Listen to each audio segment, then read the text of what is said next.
찰스 디킨스의 블리크 하우스. 47번째 조의 의지. 앨런 우드코트와 조가 높은 교회 첨탑이 솟아있는 거리를 따라 걸어가고 아침 햇살에 거리가 너무나 가깝고 선명하게 드러나 도시 전체가 휴식으로 새로워진 듯하다. 앨런은 자신의 동반자를 어떻게, 어디에 줄지 고민한다. 문명화된 세상의 한가운데서 인간 형상을 한 이생물을 처분하는 것이 주인 없는 개보다 더 어렵다는 건 정말 이상한 일이지. 하지만 그 기이함 때문에 어쩔 수 없는 일이고 그 어려움은 여전히 남아있다. 처음에 그는 조가 정말 달아오고 있는지 확인하기 위해 자주 뒤를 돌아본다. 하지만 어디를 보든 그는 여전히 반대편 집들 가까이에서 조를 바라보며 조심조심 벽돌에서 벽돌로 집집마다 손을 뻗어 그를 지켜보고 종종 살금살금 다가가면서 그를 유심히 쳐다본다.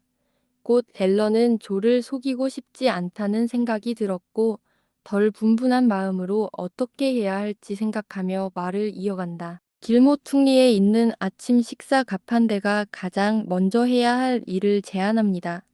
그는 그곳에 멈춰서서 주위를 둘러보고 조에게 손짓합니다. 조는 길을 건너 절뚝거리며 다가와 오른손에 손가락 마디를 왼손에 움푹 들어간 손바닥에 천천히 빙글빙글 돌리며 천연 절구와 절구로 흙을 반죽합니다. 조에게 맛있는 식사인 조의 앞에 차려지자 그는 커피를 벌컥벌컥 마시고 빵과 버터를 갉아먹기 시작합니다. 마치 겁먹은 동물처럼 먹고 마시며 사방을 불안하게 둘러보는 모습입니다. 하지만 그는 너무 아프고 비참해서 배고픔조차 잊고 있었다. 거의 다 굶은 줄 알았어요. 선생님, 조가 곧 음식을 내려놓으며 말했다. 하지만 아무것도 모르겠어요. 그것도 아니고요. 조각 먹는 것도 싫고 마시는 것도 싫어요. 조는 떨면서 서서 아침 식사를 의아한 듯 바라보았다. 앨런 우드코트가 그의 맥박과 가슴에 손을 얹었다. 숨 쉬어, 조. 숨 쉬어. 조가 말했다. 마차처럼 무거워. 그는 마차처럼 덜컹거리고 라고 덧붙일지도 모르지만 그저 중얼거렸다. 계속 나아가겠습니다. 선생님, 앨런은 약재를 찾아 주변을 살폈다. 주변에는 약재상이 없었지만 선술집은 그보다 더 잘 나갔다. 그는 와인을 조금 가져다가 소년에게 아주 조심스럽게 한 모금 건넸다. 와인이 소년의 입술을 스치자마자 소년은 정신을 차리기 시작했다. 조 한 번 더 마셔도 돼. 앨런이 그를 주의 깊게 지켜보다가 말했다. 그럼 이제 5분 정도 쉬고 다시 가자. 앨런 우드코트는 아침 가판대 벤치에 앉아 철제 난간에 등을 기대고 있는 소년을 남겨둔 채 이른 햇살 아래 서성이며 가끔씩 그를 쳐다보지만 그를 지켜보는 것 같지는 않다. 그가 따뜻하고 상쾌해진 것을 알아차리는 데는 별다른 분별력이 필요 없다. 그늘진 얼굴도 밝아질 수 있다면 그의 얼굴도 어느 정도 밝아진다. 그리고 그는 그토록 애써 내려놓았던 빵 한 조각을 조금씩 먹어치운다. 이러한 호전의 징후를 알아차린 앨런은 소년과 대화를 나누고 베일 속 여인의 모험과 그 모든 결과에 대해 이야기하며 소년의 적지 않은 놀라움을 자아낸다. 그가 천천히 이야기를 들려주자 조는 천천히 빵을 먹어치운다.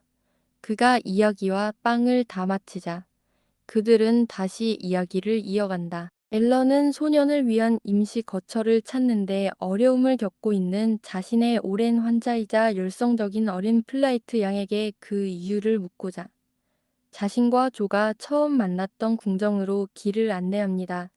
그러나 덕마 가게는 완전히 달라졌습니다. 플라이트 양은 더 이상 그곳에 묵지 않고 가게는 문을 닫았습니다. 먼지에 가려 얼굴이 험악한 여자는 나이 때문에 문제가 되지만 사실 흥미로운 주디와 다름없습니다. 그녀는 시큰둥하고 쑥스러운 대답만 합니다. 그러나 이 모든 이야기만으로도 플라이트 양과 그녀의 새들이 벨야드에 있는 블라인더 부인의 집에 살고 있다는 것을 방문객에게 알리기에 충분했습니다. 그는 인근으로 향했습니다. 그곳에서 플라이트 양은 훌륭한 친구인 대법관이 마련한 법정에서 시간을 지키기 위해 일찍 일어납니다. 환영의 눈물을 흘리며 두 팔 벌려 아래층으로 달려 내려왔습니다. 친애하는 의사 선생님, 플라이트 양이 외쳤다. 공덕 있고 훌륭하고 명예로운 사관님. 그녀는 다소 엉뚱한 표현을 쓰긴 했지만 제정신인 사람이라면 누구나 가질 수 있는 가장 정중하고 따뜻한 마음을 지녔다. 평소보다 훨씬 더 앨런은 그녀에게 참을성 있게 다가가 더 이상 표현할 기품이 없을 때까지 기다렸다가 문간에서 떨고 있는 조를 가리키며 자신이 어떻게 그곳에 왔는지 이야기해 주었다. 지금은 그를 이 근처에 어디에 묵게 할 수 있을까요? 자네는 지식과 분별력이 풍부하니 내게 조언을 해줄 수 있을 걸세. 플라이트 양은 그 칭찬에 몹시 자랑스러워하며 생각해 보려고 했지만 한참 후에야 좋은 생각이 떠올랐다. 블라인더 부인은 완전히 자유로워졌고 그녀는 불쌍한 그리들리의 방을 차지하게 되었다. 그리들리. 플라이트 양은 이 말을 20번이나 반복한 후 손뼉을 치며 소리쳤다. 그리들리. 물론이죠. 친애하는 의사 선생님. 조지 장군께서 도와주실 겁니다. 조지 장군에 대한 정보를 묻는 것은 가망이 없고 플라이트 양이 이미 위층으로 뛰어 올라가 낡은 보닛과 초라한 작은 쇼를 쓰고 서류를 챙겨오지 않았다면 그럴 수밖에 없었을 것이다. 하지만 플라이트 양이 정예로 내려오면서 엉뚱한 말투로 의사에게 조지 장군이 자신이 자주 찾는 피트 자른다이스라는 사람을 알고 있으며 자신과 관련된 모든 사람에게 큰 관심을 가지고 있다고 말하자 앨런은 그들이 올바른 길을 가고 있다는 생각을 하게 된다. 그래서 그는 조에게 격려의 의미로 이 산책은 이제 곧 끝날 것이라고 말하고 그들은 장군의 집으로 향한다. 다행히 멀지 않은 곳에 있다. 조지 사격장의 외관과 긴 입구, 그리고 그 너머로 펼쳐진 밋밋한 풍경에서 앨런 우드코트는 좋은 징조를 보여준다. 그는 또한 아침 운동으로 파이프를 입에 물고 개머리판도 걸치지 않은 채 그들에게 성큼성큼 다가가는 조지 씨의 모습에서 희망을 엿본다. 브로드소드와 덤벨로 다져진 근육질의 팔은 가벼운 셔츠 소매 사이로 묵직하게 드러난다. 종아인, 각하, 조지 씨는 군인처럼 거수경례를 하며 말했다. 넓은 이마에 옅은 머리카락까지 흩날리는 쾌활한 미소를 지으며 플라이트 양에게 경의를 표했다. 플라이트 양은 위엄있게 그리고 꽤 길게 궁중 예식을 거행했다. 그는 다시 한번 종아인, 각하 라고 인사하고 다시 한번 경례하며 예식을 마무리했다. 실례합니다. 선원이신가요? 조지 씨가 말했다. 나는 그런 사람이 될 수 있다는 사실이 자랑스럽습니다. 앨런이 대답했다. 하지만 저는 단지 바다를 항해하는 의사일 뿐이거든요. 그렇군요. 저도 당신이 평범한 블루 재킷을 입고 있는 줄 알았는데 앨런은 조지 씨가 그 때문에 자신의 개입을 더 기꺼이 용서해 주기를, 특히 그가 파이프를 내려놓지 않기를 바란다. 그는 예의를 갖춰 파이프를 내려놓을 의향이 있다고 증언했다. 정말 잘하셨습니다. 경감님, 순경이 대답했다.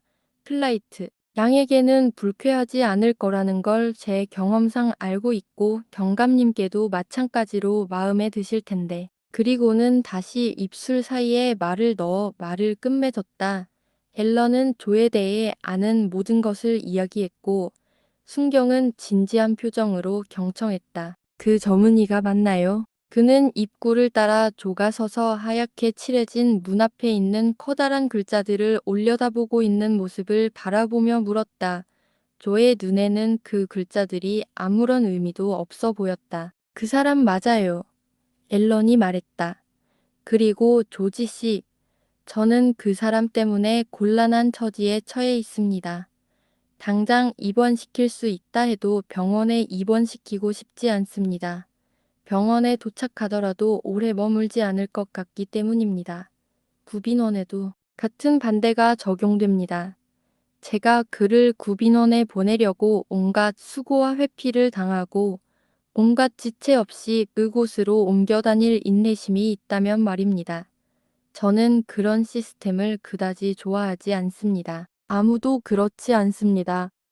선생님, 조지 씨가 대답했다. 나는 그가 어느 곳에도 머물지 않을 것이라고 확신합니다.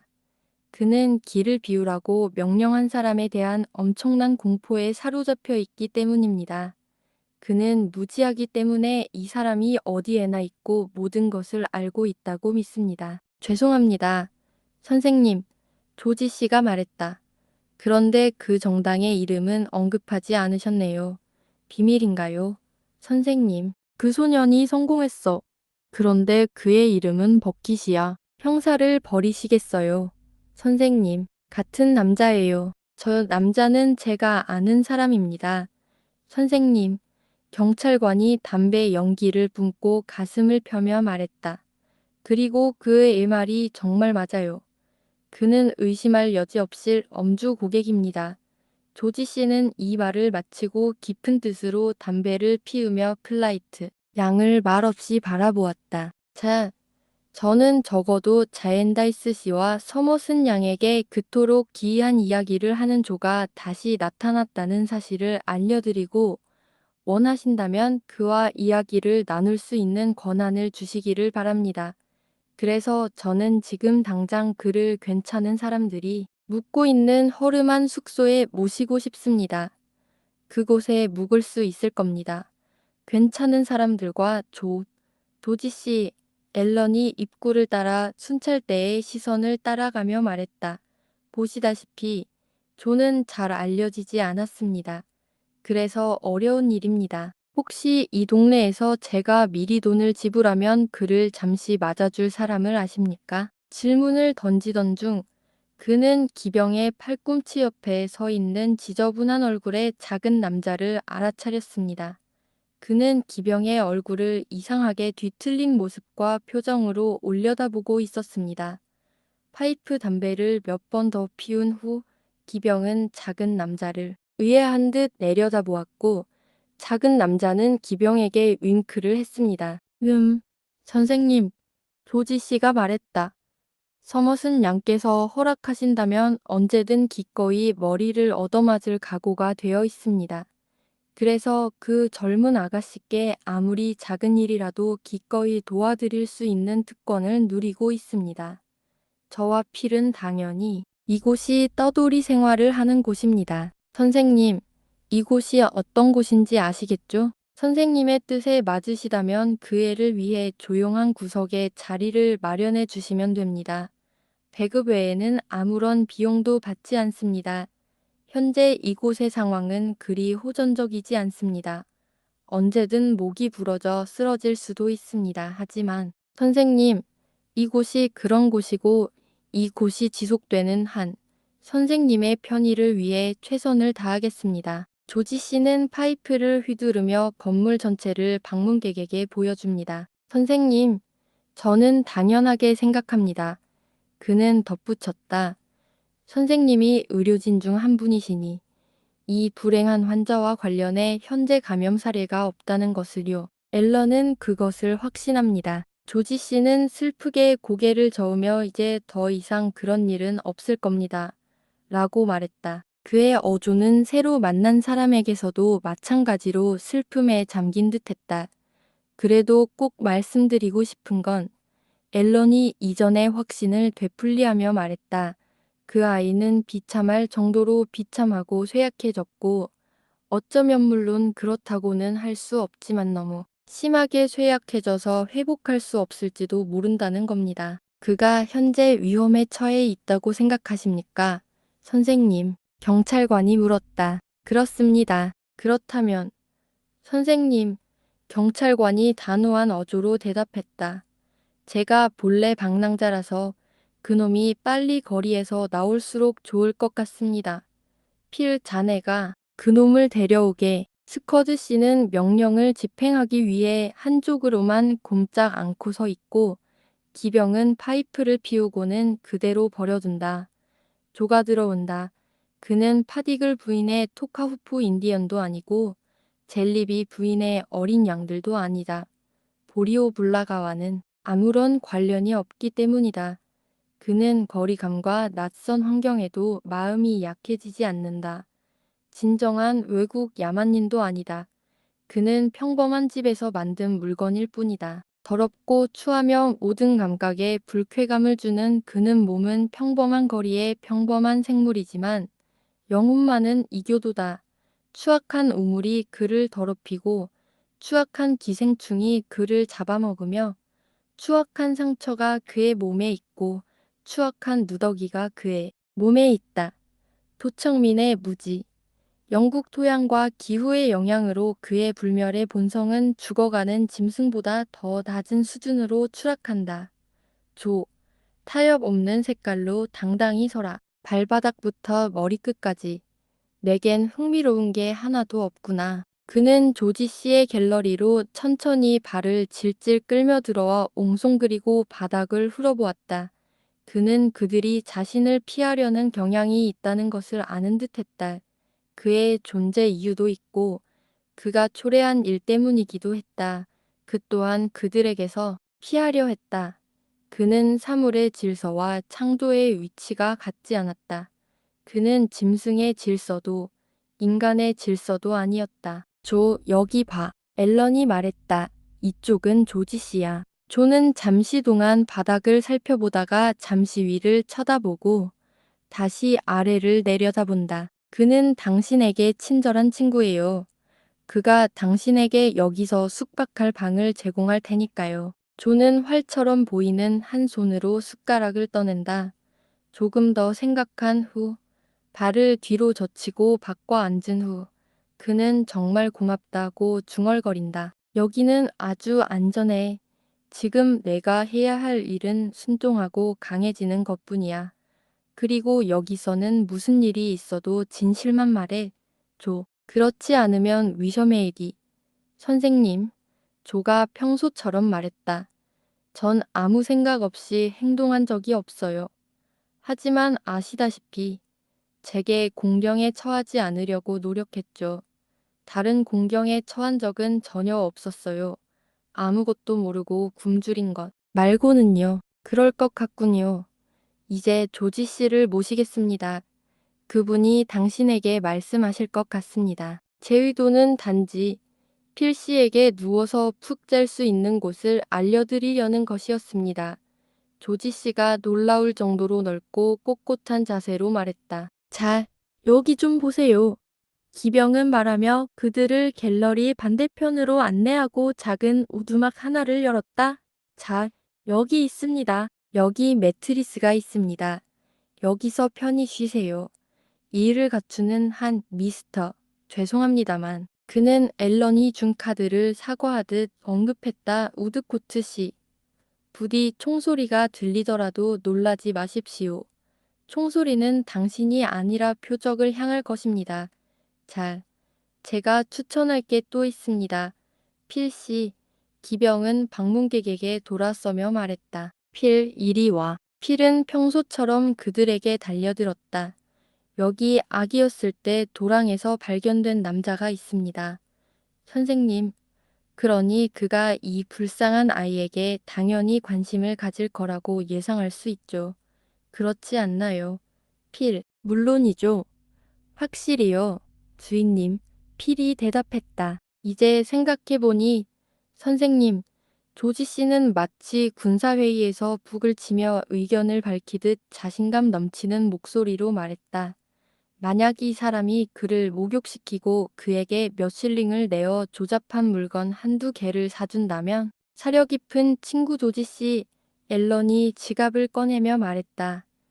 제가 부탁드리고 싶었던 바로 그 부탁입니다. 필 스쿼드와 조는 이 개선 작업에 즉시 투입됩니다.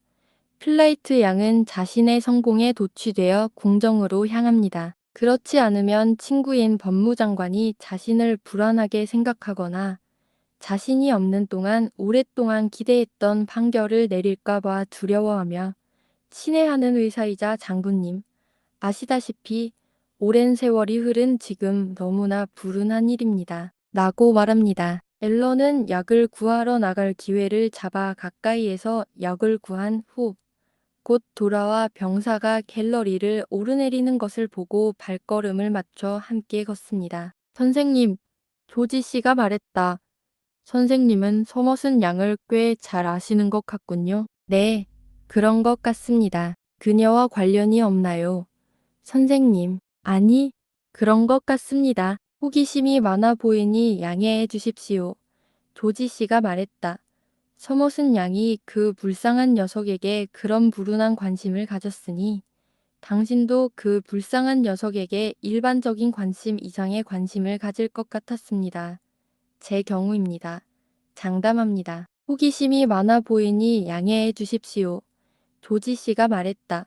서머슨 양이 그 불쌍한 녀석에게 그런 불운한 관심을 가졌으니 당신도 그 불쌍한 녀석에게 일반적인 관심 이상의 관심을 가질 것 같았습니다. 제 경우입니다. 장담합니다. 그리고 제 것도요. 조지 씨. 군인은 앨런의 햇볕에 그을린 뺨과 밝고 검은 눈을 옆으로 바라보며 그의 기와 체격을 재빨리 측정하고는 그를 좋게 보는 듯하다. 선생님, 외출하신 뒤로 저는 링컨스 인 필즈의 방들을 확실히 알고 있다고 생각하게 되었습니다. 버켓의 증언에 따르면 그가 그 소년을 데려갔다고 합니다. 비록 그 방의 이름은 모르지만 제가 알려드릴 수 있습니다. 그곳은 털킹혼입니다. 바로 그 방입니다. 앨런은 호기심 어린 눈으로 그를 바라보며 그 이름을 반복해서 말했다. 털킹혼입니다. 그 이름입니다. 선생님, 저는 그 남자를 알고 있습니다. 그리고 그가 전에 버킷과 연락을 주고받았던 것을 알고 있습니다. 그에게 불쾌감을 준 고인에 대해 말입니다. 저는 그 남자를 압니다. 선생님, 슬프게도 앨런은 당연히 그가 어떤 사람인지 묻는다. 어떤 남자를 쳐다볼 생각인가? 그 사람에 대해 그 정도는 알고 있다고 생각해요. 상대하고 싶은 사람이요. 보통 어떤 사람인가요? 그럼 말씀드리겠습니다. 각하, 기병이 대답하며 말을 멈추고 네모난 가슴에 팔짱을 끼었다. 너무 화가 나서 얼굴이 화끈거리고 붉어졌다. 그는 정말 못된 인간입니다. 천천히 고문하는 인간입니다. 녹슨 낡은 카빈총과 마찬가지로 살과 피가 전혀 다릅니다. 조지는 다른 모든 사람을 합친 것보다 더 불안하고 스스로에게 더 큰 불만을 안겨주는 인간입니다. 털킹원 씨는 바로 그런 인간입니다. 앨런은 너무나도 가슴 아픈 일을 겪게 되어 미안합니다.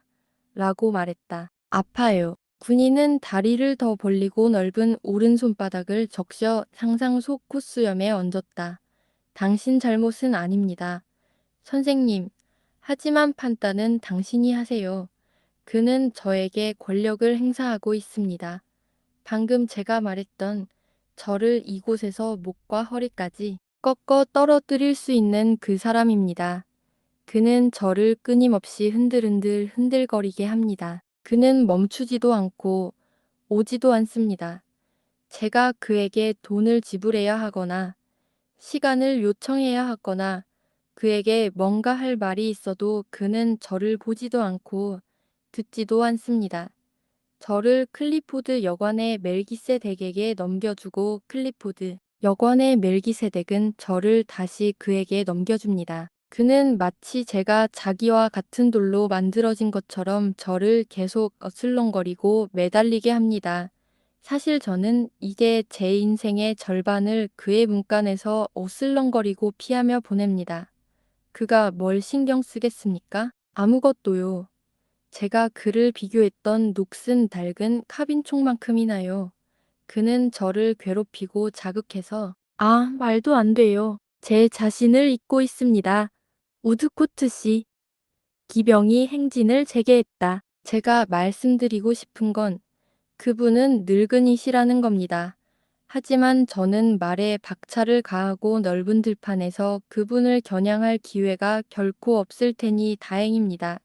만약 그런 기회가 있었다면 그분이 저를 몰아붙이는 그런 기분에 그분은 쓰러졌을 겁니다. 선생님, 조지 씨는 너무 흥분해서 셔츠 소매로 이마를 닦아야 할 정도였다. 국가를 휘파람으로 부르며 흥분을 가라앉히는 동안에도 무의식적으로 고개를 저으며 가슴을 쿵쾅거리게 하는 행동은 여전히 남아 있었다. 가끔씩 셔츠 깃을 두 손으로 급하게 고쳐매는 행동은 말할 것도 없었다. 마치 셔츠 깃이 벌어져도 숨 막히는 듯한 느낌이 들지 않을 만큼만 열린 상태였다. 간단히 말해 앨런 우드코트는 앞서 언급한 경기장에서 털킹온 씨가 쓰러졌다는 사실에 대해 크게 의심하지 않았다. 조와 그의 지휘자가 곧 돌아오고 조는 조심스러운 필의 부축을 받아 침대에 눕습니다. 헬런은 필에게 직접 약을 투여한 후 필요한 모든 방법과 지시사항을 털어놓습니다. 이때쯤 아침이 밝아옵니다. 그는 숙소로 가서 옷을 입고 아침을 먹은 후 쉬지도 않고 자른다이스 씨에게 가서 자신이 발견한 사실을 전합니다. 그와 함께 자엔다이스 씨가 혼자 돌아와 이 문제를 아주 비밀에 붙이고 진지한 관심을 보이는 데에는 이유가 있다고 은밀히 말합니다. 조는 자엔다이스 씨에게 아침의 한 말을 실질적인 차이 없이 그대로 반복합니다. 다만 그의 술에는 끌기가 더 무겁고 글대 소리가 더 텅 빈다는 점만 다릅니다. 여기 조용히 누워 더 이상 괴롭힘 당하지 않게 해주세요. 조가 말을 더듬었다. 그리고 제가 잠자던 곳 근처를 지나가는 사람에게 친절하게 대해주세요. 생스비 씨에게 한데 알고 지냈던 조가 자신의 의무를 다하고 있다고 전해 주시면 정말 감사하겠습니다.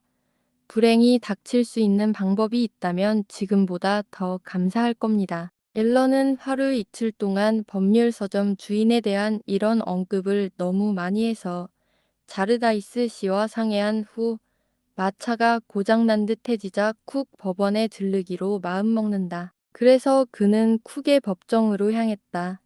스네그스비 씨는 회색 코트와 소매 차림으로 카운터 뒤에서 방금 압권사에서 들어온 가죽 여러 장으로 된 계약서를 살펴보고 있었다. 엄청난 양의 필체와 양피지가 널려 있었고 곳곳에는 끔찍한 단조로움을 깨고 여행자를 절망에서 구해줄 큰 글자 몇 개가 꽂혀 있었다. 스네그스비 씨는 그 잉크 묻은 우물 중 하나에 자리를 잡고 곧 일을 시작할 준비를 하는 듯 기침을 하면 낯선 사람을 맞이했다. 스낵스비 씨, 저를 기억 못하시나요? 문구점 주인의 가슴이 쿵쾅거리기 시작했다. 오랜 불안감이 조금도 가라앉지 않았기 때문이다. 그가 할 수 있는 일은 이렇게 대답하는 것뿐이었다. 아니요. 손님, 안다고는 할 수 없어요. 굳이 따지자면 전에 당신을 본 적이 없다는 걸 생각했어야 했는데 전에 두 번이나 그랬어요. 앨런 우드코트가 말했다. 한 번은 병든 병상 곁을 지켰고 또 한 번은 드디어 왔군. 문방구 주인은 문득 떠오른 기억을 떠올리며 생각했다. 이제 끝이 보이네. 터질 것 같아. 하지만 그는 정신을 차리고 방문객을 작은 계산대로 안내하고 문을 닫았다. 당신은 결혼한 남자입니까? 아니요. 그렇지 않아요. 혼자이시지만 최대한 낮은 목소리로 말씀해 주시겠습니까? 스낵스비 씨가 우울하게 속삭였다. 내 작은 딸이 어딘가에서 엿듣고 있거든. 안 그러면 사업도 망치고 500파운드도 못 주겠다. 깊은 낙담에 빠진 스네그스비 씨는 책상에 등을 기대고 의자에 앉아 항의했다. 저는 제 비밀이 없었습니다. 선생님, 제 어린 딸이 그 날을 지은 이후로 단 한 번도 제 마음대로 속이려 한 적이 없다고 제 기억을 더듬을 수는 없습니다. 저는 그럴 생각이 없었습니다. 선생님, 굳이 말하자면 그럴 수도 없었고 감히 그럴 생각도 없었습니다. 그런데도 저는 비밀과 미스터리에 휩싸여 제 삶이 짐이 되어버렸습니다. 그의 방문객은 그 말을 듣고 유감스럽다고 말하며 조를 기억하느냐고 묻는다. 스네그스비 씨는 억눌린 신음소리와 함께 기억 안 나. 라고 대답한다. 스네그스비 씨는 나를 제외하고 내 딸이 조보다 더 적대하고 결심한 사람은 단 한 명도 없을 거야 라고 말한다. 앨런은 이유를 묻는다. 왜? 스네그스비 씨는 대머리 뒤쪽에 머리카락 뭉치를 필사적으로 움켜쥐며 되물었다. 제가 왜 그런지 어떻게 알겠어요? 하지만 당신은 독신이시잖아요. 기혼자에게 그런 질문을 할 수 있는 기회가 오래오래 있기를 바랍니다. 이런 자비로운 소원을 빌며 스네그스비 씨는 침울한 체념에 기침을 하고 방문객이 전하고자 하는 말을 듣기로 했습니다. 또 그거야. 스네그스비 씨가 말했다. 감정의 진지함과 억눌린 목소리 때문에 얼굴은 붉게 물들어 있었다. 또 전혀 다른 방향으로 어떤 사람이 아주 엄숙하게 아무에게도 심지어 내 작은 딸에게도 조에 대해 말하지 말라고 내게 요구했어.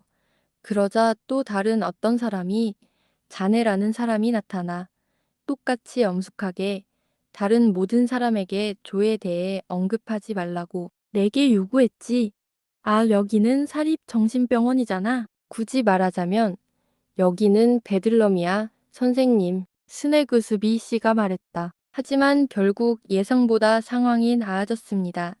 아래 광산이 폭발하지도 않았고 자신이 빠진 구덩이가 더 깊어지지도 않았기 때문입니다. 조의 상태에 대한 이야기를 듣고 마음이 따뜻해진 그는 저녁 일찍 조용히 주변을 둘러보기로 했습니다. 저녁이 되자 그는 아주 조용히 주변을 둘러보았지만 스네그스비 부인이 그처럼 조용한 관리인일지도 모릅니다. 조는 옛 친구를 만나 매우 기뻐하며 둘만 남았을 때 생스비 씨가 자기 때문에 그토록 멀리까지 찾아온 것을 보고 몹시 안타까워한다고 말한다.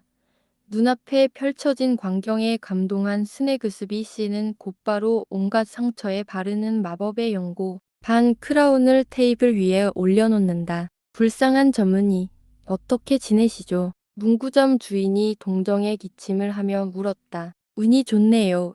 생스비 씨. 정말요. 조가 대답했다. 아무리 생각해도 부족함이 없어요. 제가 더 겸손해졌고 당신도 생각할 수 없을 거예요. 생스비 씨, 제가 그런 짓을 한 건 정말 죄송하지만 그럴 생각은 없었어요. 문방구 주인은 조심스럽게 방크라운을 더 내려놓고 그에게 무슨 일을 해서 미안하냐고 묻는다. 생스비 씨, 조가 말했다. 제가 그 여자에게 병을 옮긴 적이 있는데 그 여자에게는 병이 낫지 않았어요. 그런데 아무도 제가 그랬다고 절대 안 믿더라고요. 자기들은 잘하고 제가 불행했기 때문이라고요. 그 여자가 어제 직접 와서 저를 만나더니 조, 라고 하더라고요. 우리가 당신을 잃은 줄 알았어, 조, 라고 하더라고요. 그녀는 그렇게 말합니다. 그리고 그녀는 아주 조용히 미소 지으며 앉아. 제가 그런 짓을 했다고 해서 한마디도 눈길도 주지 않습니다. 그녀는 그러지 않습니다. 저는 벽에서 돌아섭니다. 샹스비 씨, 저는 그가 스스로 돌아설 수밖에 없는 것을 봅니다. 그리고 우드코 씨는 저를 편안하게 해주려고 뭔가를 해주려고 옵니다. 그는 밤낮으로 그 일을 합니다. 그가 제 위로 몸을 숙이고 대담하게 말할 때 저는 그의 눈물을 봅니다. 샹스비 씨. 마음이 누그러진 문구점 주인은 탁자 위에 반 크라운을 더 내려놓는다. 그 확실한 처방을 반복하는 것 외에는 그의 감정이 가라앉을 리 없다. 상스비 씨, 제가 생각한 건 뭐였죠? 조가 말을 이었다. 어떻게 하면 아주 크게 쓸 수 있을까요? 그렇습니다. 조, 하느님. 제발요. 문구점이 대답한다. 흔치 않은 귀중한 큰 물건이군. 맙소사. 조가 열의에 차서 말한다. 그래요. 불쌍한 내 아들아. 조는 기쁨에 웃으며 말했다. 그럼 생스비 씨, 제가 생각했던 건 제가 예전처럼 계속 나아갔을 때 더 이상 움직일 수 없었다는 거예요. 누가 어디서든 볼 수 있도록 아주 크게 써 주실 수 있을지 제가 저지른 일에 대해 진심으로 후회하고 더 이상 그런 일을 하지 않았다는 것에 대해 진심으로 후회하고 아무것도 몰랐지만 우드코 씨가 한데 그 일로 울었고 항상 슬퍼했던 것을 기억해요. 그분이 마음속으로는 저를 용서해 주실 수 있기를 바랐어요. 만약 그 글을 아주 크게 써 줄 수 있다면 그분도 용서해 주실 수 있을 거예요. 그렇게 적혀 있을 거야. 조 아주 커. 조가 다시 웃었다. 고맙습니다. 생수비 씨, 정말 친절하시네요. 덕분에 전보다 더 마음이 따뜻해졌어요. 온순한 작은 문구점 주인은 그너지고 끝나지 않는 기침을 하면 에번제 하프 크라운을 흘려보냈다. 그는 이렇게 많은 돈이 필요한 상자를 이렇게 가까이에서 본 적이 없었다. 그리고 떠나고 싶어 했다. 그리고 이 작은 땅에서 조와 그는 다시는 만나지 못할 것이다. 더 이상은 끌기 힘든 수레가 여정의 끝에 다다라 돌밭을 질질 끌고 간다. 24시간 내내 부서지고 닳고 부서진 계단을 힘겹게 올라간다. 해가 떠올라 지친 길 위에 여전히 서 있는 수레를 볼 수 있는 날은 그리 많지 않다. 연기 자욱한 화약 같은 얼굴을 한 필 스쿼드는 구석에 있는 작은 탁자에서 간호사 겸 무기 제작자로 일합니다. 그는 종종 주위를 둘러보면 옥색 베이지 모자를 끄덕이고 한쪽 눈썹을 치켜 올리며 격려하듯 말합니다. 잠깐만, 내 친구, 잠깐만, 자엔다이스 씨도 자주, 앨런 우드코트도 거의 항상 그곳에 있는데 둘 다 운명이 거친 버림받은 자를 얼마나 기묘하게도 서로 다른 삶의 그물에 얽어매었는지 깊이 생각합니다. 병사도 그곳에 자주 찾아와 건장한 체격으로 문간을 가득 채우고 넘치는 활력과 힘으로 조에게 잠시나마 활력을 불어넣는 듯합니다. 조는 그의 쾌활한 말에 언제나 더욱 힘찬 목소리로 대답합니다. 조는 오늘 잠든 듯 아니면 혼수 상태에 빠져 있다. 새로 온 앨런 우드코트가 그의 곁에 서서 쇠약해진 그의 모습을 내려다보고 있다. 잠시 후 그는 마치 법률가의 방에 앉아 있을 때처럼 얼굴을 조에게 향하게 하고 침대 옆에 살며시 앉아 그의 가슴과 가슴을 어루만진다. 마차는 거의 포기할 뻔했지만 조금 더 힘을 낸다. 경찰관은 문간에 꼼짝 않고 조용히 서 있다.